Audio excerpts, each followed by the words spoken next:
Hey everybody, my name is Rahul, and in this video, what we'll be trying to do is we'll be trying to solve a challenge from bugcrowd. Now, I came across this challenge when I was trying to go through the Twitter wall of bugcrowd. Now, this is the challenge.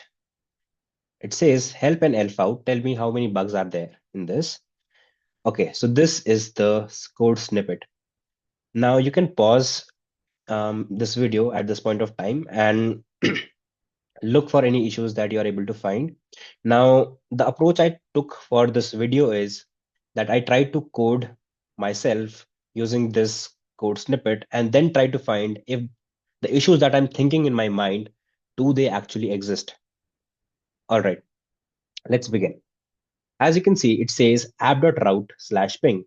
So at this point of time, one thing that comes to my mind is this is written in Python, and specifically which library are we talking about? Now, I checked through this function or method called render template string. And because I had some idea that which library uses it, I knew that Flask was being used. So at this point of time, we know that /ping is the endpoint and Flask is the library being used. And the first thing that comes to my mind when I talk about Flask is server-side template injection.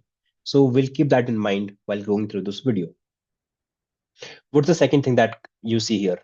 Like base64 method is being imported. All right. Now there's base64 decode. So we're trying to decode a value. Now, what is that value? That value you will get from authorization header because you see requests.header.get authorization and it'll try to decode that value. What is the value that we're trying to see? We'll see that if admin, if the value for the authorization header is base64 encoded? And if we try to decode that value, does it come to admin? If yes, then we go to the next part, which is host, which says request.get host. Now, I'll come to the actual code snippet that I coded uh, using Python and Flask. But what does this tell you? This gives you a brief idea that there might be a query parameter just like this, like host is equal to, and I'll pass a value there. All right, I have passed a value for the host query parameter, as you can see right here. So this is what is probably being done here with this second line. And the third thing is subprocess.check output. Now you will see that ping-c4 and the host value is being passed here. Now we know if we pass a value to the host header, to the host parameter right here, it will get executed. So does that mean command injection is possible here? We'll try to explore. All right. Once that is being done, this method is being called, which is render template string. Now this is being used when you want to try to create an HTML page. And here it is, firewall debug, host ping check, output for pinging host. And I'm trying to inject my host directly here. As you can see, host value directly here. So this tells me that maybe server-side template injection might be possible because I'm not trying to check for any malicious input on this host header. I'm directly trying to append it. So let's see. Now, this is the code that I have coded.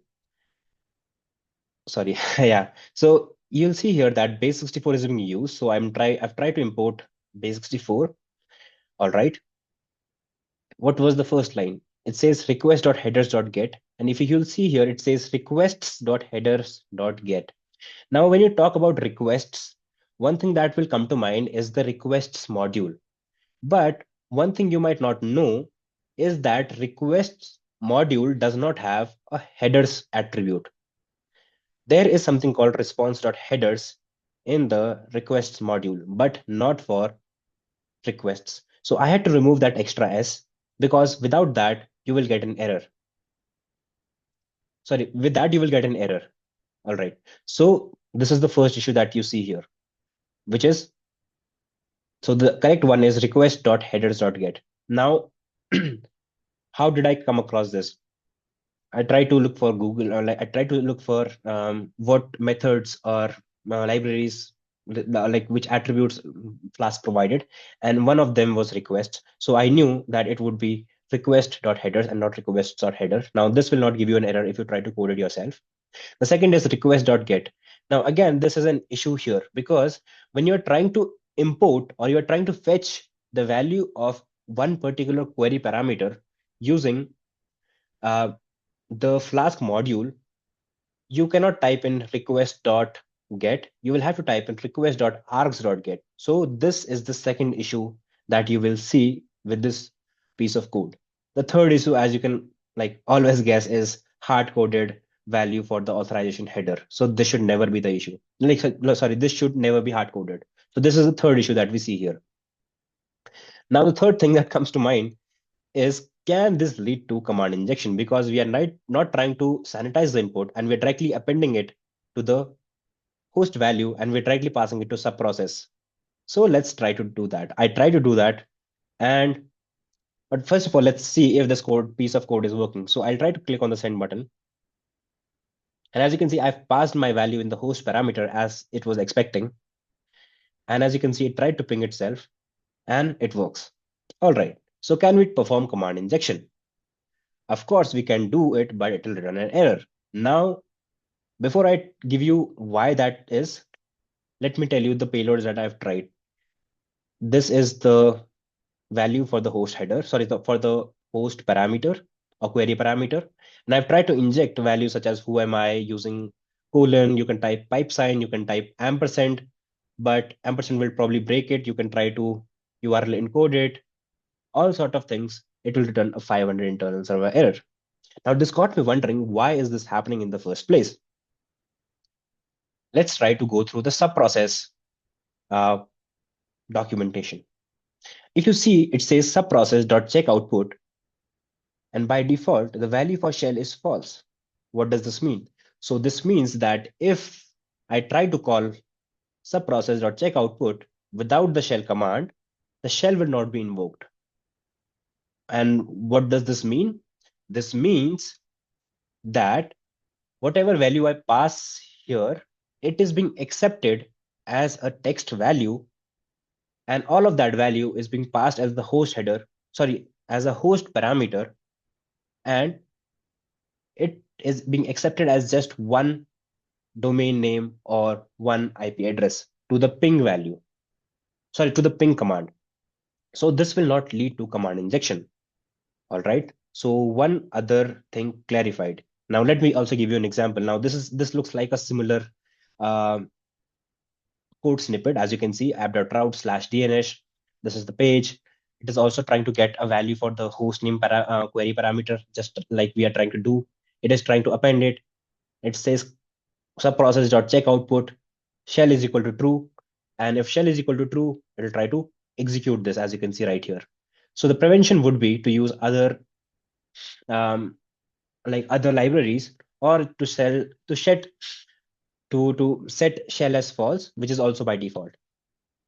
So we know that this won't work. And as you can see, using shell is equal to true can be a security hazard. Now we know that why our OS command injection is not working. Great. What is the next thing that comes to mind? The next thing that comes to mind is server-side template injection. So can we try that? Of course, we can try that. But why is this returning an error? Again, this is returning an error because whatever value we passed in our host header, if it does not adhere to the standards that ping command accepts, it will return an error. Now that error, because of that error, a 500 internal server error is being returned. As you can see, for server-side template injection to work, this part should work as expected, right? Because this part is being passed here to the render template string method. Now, if this returns an error, this should, like if this returns an error, because as you can see, the output is also being returned through, uh, the output is also being returned in the window, right? Now, if this returns an error, the server-side template injection will never happen. So I hope you guys like this video. Now, if there is something that I have missed, or if there are certain ideas that you want to try on this, please do let me know in the comment section. I'll try to incorporate that, and if there are any mistakes, I'll try to rectify those. So thank you guys.